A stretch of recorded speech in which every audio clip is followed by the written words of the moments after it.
जीजी लोहान चैनल पर मैं आपका स्वागत करती हूँ। आज का मेरा टॉपिक है सोना। सोना यानी मेटल, जो धातु की बात कर रही हूँ। ये एक इतना भयानक रूप ले चुका है।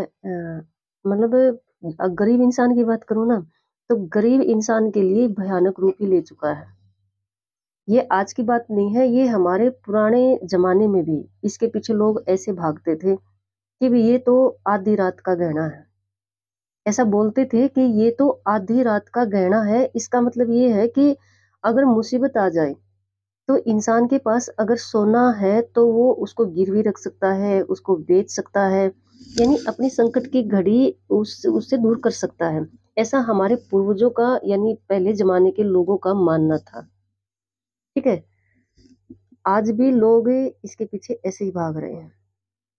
सोना इतना कीमती हो गया है, इतना महंगा हो गया है कि गरीब इंसान की नींद उड़ा ली है। कैसे?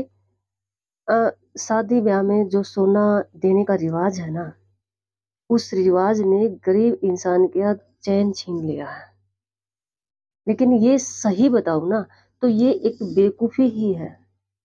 यहाँ तक तो समझ में आता है कि कुछ सोने की जैसे चीजें पहनने के लिए एक थोड़ा सा इंटरेस्ट होता है, इंसान का शौक होता है छोटा छोटा। उसको कंप्लीट करने के लिए इंसान मेहनत करता है और अपने शौक पूरे कर लेता है।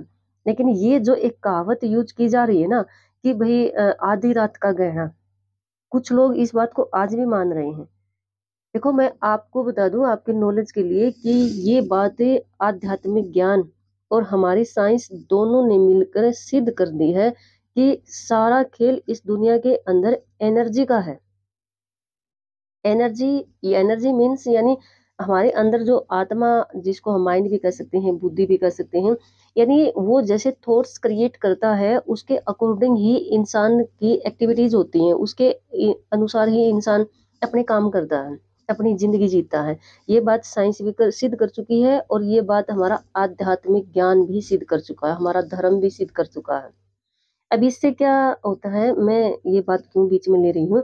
अगर हम ये थोट बना के चले ना कि भाई हमारे ऊपर संकट आ जाएगा और ये जो हम गहने यानी सोना हम इकट्ठा कर रहे हैं, ये आधी रात को काम आ जाएगा, तो हम नेगेटिव एनर्जी को यूनिवर्स की तरफ भेज रहे हैं। भी संकट आ, हम इंतजाम कर रहे हैं, यानी संकट आएगा, ऐसा संकट आएगा कि हमने अपना सोना तक बेचना पड़ जाएगा।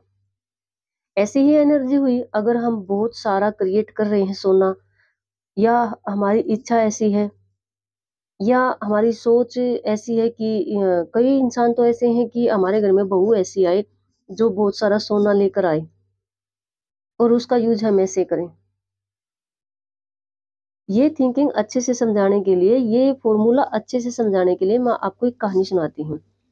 पुराने जमाने में, यानी जैसे मैंने आपको पहले ही बताया है कि ये बात हमारे जो बड़े थे उनके जमाने से चली आ रही है। तो पुराने समय में एक वृद्ध व्यक्ति था जिसका एक बेटा था। समय चलते यानी समय के अकॉर्डिंग उस वृद्ध व्यक्ति ने कुछ पैसा इकट्ठा करके जब उस समय बना सोने के थाल में खाना खाना एक बहुत ही ऐसी बात मानी जाती थी, इज्जत मान सम्मान की। तो उस वृद्ध व्यक्ति ने भी बहुत सारी मेहनत करके एक सोने की थाली खरीद ली। थोड़े से दिन तो उसने वो थाली जो खरीदी थी ना सबसे छिपा कर रखी, क्योंकि उसने अपनी छिपाई हुई मेहनत के पैसे से खरीदी थी, यानी किसी को बताया नहीं, छिपा के रखता था। थोड़े दिन के बाद उसकी पत्नी की डेथ हो जाती है। पत्नी की डेथ के बाद बिल्कुल उसकी हिम्मत ही नहीं होती वो थाली निकालने की। ऐसे ही चलता रहता है। फिर वो सोचने लग गया, जब काफी बूढ़ा हो गया, उसको ये लगने लगा कि कहीं मैं भी ना मर जाऊं। वो सोचने लगा, मैं ये थाली किसको दूं? क्या मेरे बेटे को दूं, या इसको बेच के कुछ पैसा इकट्ठा करके बेटे को दूं? लेकिन वो उसके मन में ये ख्याल आ जाता था कि ये थाली मैंने क्रिएट की है, मेरी क्रिएशन है, यानी मेरे पैसे से खरीदी हुई मेरी अमानत है। तो मैं इस थाली को एक ऐसे इंसान को देकर जाऊंगा जो इसके लायक होगा, और सबसे पहले मैं इस थाली में उस इंसान को खाना खिलाने के बाद अपने बेटे को दूंगा। अगर मैंने अपने बच्चों को ही देनी है तो पहले इस थाली में एक महान इंसान खाना खाएगा। होता क्या है कि कुछ दिनों के बाद एक संत महात्मा उसके घर में आकर रुकते हैं। वो अकेला रहता था, बेटा उसका बाहर रहता था। काम ठीक चल रहा था। कोई भी आता था उसको बोल देते थे कि भी गाँव के भी बोल देते थे भी आज मैंने रात स्पेंड करनी है, किसी का घर बताओ। तो वो अकेला रहता था, सब उसको बता देते थे कि आप उस इंसान के पास चले जाओ। एक संत आता है और उसके पास रात स्पेंड करने यानी रात स्टे करने के लिए आता है। तो वो वृद्ध व्यक्ति सोचता है कि ये महात्मा संत है, चलो इस थाली में इसको खाना खिला देता हूँ। लेकिन फिर सोचता है, अरे ये तो महात्मा है, एक सन्यासी है, इसको सोने की थाली का क्या महत्व, क्या समझेगा ये, क्यों मैं अपनी नई थाली निकालूं। ऐसा सोचकर वह वैसे ही बर्तन में उसको खाना खिला देता। कुछ दिनों के बाद उस नगर का जो राजा था, वो किसी युद्ध में फंस जाता है। और युद्ध में उसको जो मंत्री वगैरह थे यानी भगदड़ इतनी मच जाती है कि वो बिखर जाते हैं। मंत्री है, उसके जो भी सेनानी जितने भी बचे हुए थे यानी वो हार जाते हैं उस युद्ध में। और राजा, उसके मंत्री सब बिखर जाते हैं। होता क्या है कि पहले राजा जो मंत्री था वो उस नगर में घुस जाता है और ऐसे ही किसी के पूछने से वह रात को ठहरने के लिए उस वृद्ध व्यक्ति के घर आ जाता है। वह वृद्ध व्यक्ति को बताता है कि मैं इस नगर का राजा का मंत्री हूँ। हम ऐसे ऐसे युद्ध में फंस गए हैं, राजा पता नहीं किधर निकल गए हैं। और इस तरह से हम जितने भी जीवित थे सेनानी सब ऐसे ही हम मतलब बिखर गए। कोई कहीं पर गया है, कोई कहीं पर गया है। अगर इस नगर में कोई आता है तो आप उन तक मेरा ये मैसेज दे देना। जब भी वह वृद्ध व्यक्ति ये बातें सुनता है तो वो सोचता है कि हमारे नगर का मंत्री है, तो इस थाली में इसको खाना खिला देता हूँ। थाली निकालने जाता है तो सोचता है कि अरे जो युद्ध में हार गए हैं, अफरा तफरी मची हुई है इनके माइंड में भी, और युद्ध में हार गए हैं, अभी सोने के थाल में खाना खिलाऊंगा तो नहीं, अभी वो टाइमिंग नहीं है। ऐसा सोच के नहीं निकालता है। संयोगवश कुछ दिनों के बाद ऐसे ही राजा फिर उसके पास आता है। ऐसे ही जैसे वो भागे हुए थे कुछ समय के बाद। तो वृद्ध व्यक्ति सोचता है कि हमारे नगर का राजा है, ये सही इंसान है, मेरी थाली में इसका मूर्त करा देता हूँ खाने का। लेकिन फिर सोचता है नहीं, वही बात है, राजा हारा हुआ है, सोने की थाली में खाना दूंगा, पता नहीं रफा दफरी मची हुई है और ये इसके लायक भी नहीं है, हार चुका है। नहीं निकालता है वो वृद्ध व्यक्ति अपनी सोने की थाली। हर बार उसका माइंड कुछ ना कुछ ऐसा रीजन बता देता है कि वो नहीं निकाल पाता है अपने सोने की थाली। सोने को उसने इतना कीमती, और कीमती क्यों ना बनाई, क्योंकि उसकी बरसों की मेहनत की कमाई जो थी। होता नहीं है कि हमें जो चीज मेहनत से मिलती है, जो काफी हमें महंगी भी मिलती है ना, हमें वो बहुत अच्छी लगती है। उस वृद्ध व्यक्ति के साथ भी ऐसा ही हो रहा था।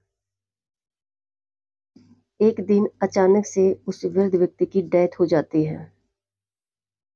उसका दाह संस्कार करने के बाद जो वो जिस संदूक में वो अपने कपड़े रखता था, कपड़ों के नीचे वो थाली रखता था, ऐसे ही उसका बेटा उसका सामान निकाल रहा होता है, जो दाह संस्कार के साथ बेचते थे शमशान घाट पर।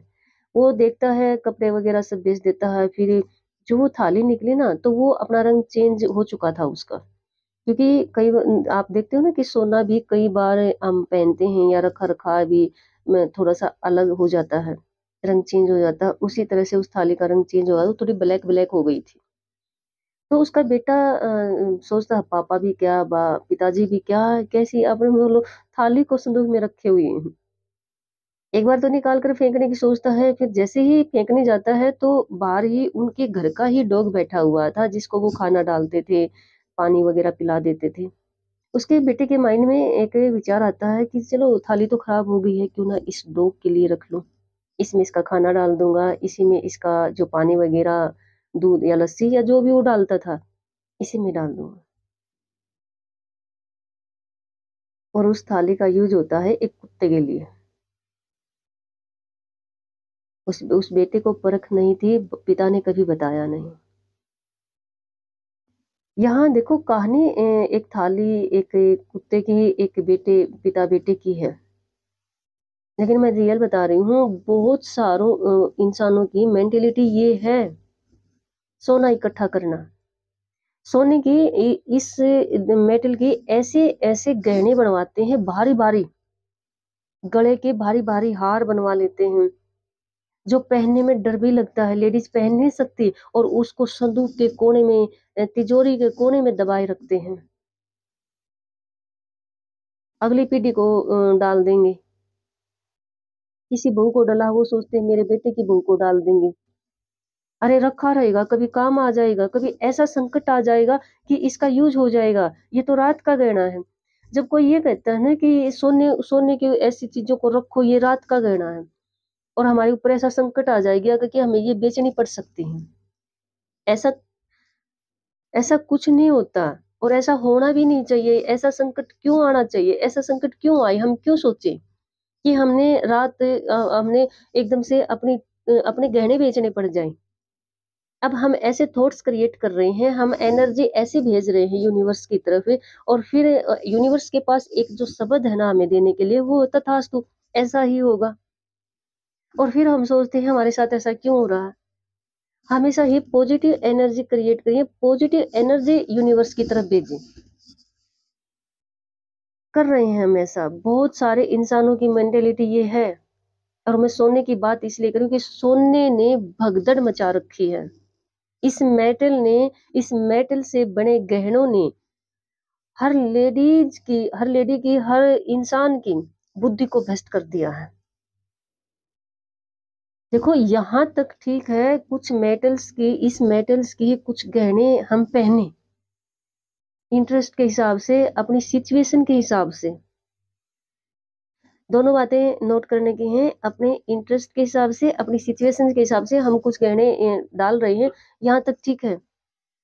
हम अपने बच्चों के लिए छोटे-छोटे ऐसे गहने बनवा रहे हैं जो उनके इंटरेस्ट के हिसाब से, सिचुएशन के हिसाब से, ज़माने के हिसाब से, यानी टाइम के हिसाब से जो उनको अच्छी लग रही हैं, ठीक है यहाँ तक। एक मेटल ही तो है ये। हम इसको एक रात का गहना बताकर, एक संकट में हथियार बताकर हम गलत एनर्जी क्रिएट कर रहे हैं, हम यूनिवर्स की तरफ गलत थॉट्स भेज रहे हैं। हमें ऐसा बिल्कुल नहीं करना है और हमें अपने रातों की नींद चैन खराब नहीं करनी है। अपने बच्चों के लिए ऐसे-ऐसे गहने बनवाएँ, अपनी बहू के, अपनी अपनी बेटी के लिए ऐसे गहने बनवाएँ, क्यों? हम अपने बेटे पर पैसे लगाएँ, उसको अच्छा इंसान बनाएँ, उसको पढ़ाएँ-लिखाएँ, अपनी बेटी को अच्छा इंसान बनाएँ, अपनी बेटी पे पैसे लगाएँ, अगर हम अच्छा खासा कमा रहे हैं और अगर हम कम कमा रहे हैं, तो हम क्यों टेंशन करें? जितना भी कमा रहे हैं, अपने बच्चों की उनको एजुकेट करें, दोनों तरह से। एजुकेशन के बेस पर भी और संस्कारों के बेस पर भी। ज़रूरत ही नहीं है ना इस मेटल को इस तरह से। मैं नोट करती हूँ बहुत सारी लेडीज़ जिनकी मेंटालिटी ये है कि पता नहीं इतना महँगा हो गया सोना, कैसे करेंगे? ज़रूरत ही नहीं है। सही बता रही हूँ, अगर आप ये सोचो ना, आप अपने बच्चों पर थोड़ा-सा पैसा लगा दीजिए, अगर है तो। अच्छे संस्कार दे दीजिए।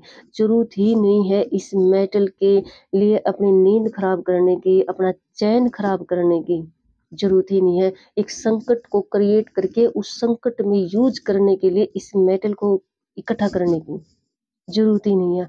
ऐसा ऐसा संकट क्यों आए? भगवान की रहम बनी रहे, प्रभु की रहम बनी रहे हम पर, कृपा बनी रहे। हम ऐसे थॉट्स रखें ना, नहीं तो ये वृद्ध इंसान की जो कहानी सुनाई है, ऐसा भी हो सकता है। क्योंकि ज़्यादा इकट्ठा करोगे, बताओगे नहीं, ऐसा भी हो सकता है और बताओगे ज़्यादा इकट्ठा किया तो बच्चे ही यूज़ करेंगे, है ना? हमेशा ऐसे विचार, ऐसे थॉट्स रखें, पॉजिटिव रखें, अच्छा सोचें, ऐसा संकट क्यों आए? ऐसे गहने बनवाएँ जो यूज़ हो सकें, ऐसे गहने ना बनवाएँ, इतने भारी ना बनवाएँ, आपके पास पैसा है, आपके पास पहले से ही सोना है, तो उसको उससे ऐसे गहने बनवाएँ हम यूज़ कर सकें, हमारे बच्चे यूज़ कर सकें। ऐसे-ऐसे भारी-भारी क्यों बनवाएँ?